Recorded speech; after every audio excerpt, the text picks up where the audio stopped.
Hi வணக்கம் அன்பு தமிழஞ்சங்களுக்கு, இது உங்கள் எம்ஜிடி பேசுகிறேன்.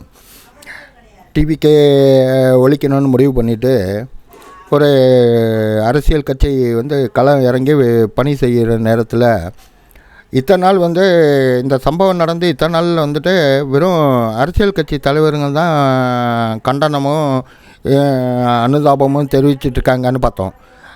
எங்களா அறிவாலயத்தோட கொத்தடிமைகளை ஒருத்தனையும் காணாமல் இன்னும் என் களத்தில் இறங்கலையேன்னு நேற்று சாயந்தரம் தான் நம்ம சொல்லியிருந்தோம். இன்றைக்கி காலையிலேருந்து பார்த்திங்கன்னா நேற்று சாயந்தரமே தொடங்கிட்டானுங்க விஜயை கைது செய்யணும் அப்படின்னு சொல்லிட்டு.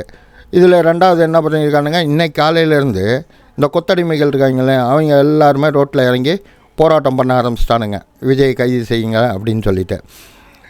இது இதிலேருந்தே தெரிய ஆரம்பிச்சிருச்சு, திமுகவுக்கு ஒன்றுன்னா குரல் கொடுக்குறவன் எல்லோரும் வெளியே வந்துட்டான்னு சொன்னாலே புரிஞ்சுக்கணும் இதுக்கு பின்னாடி திமுக தான்.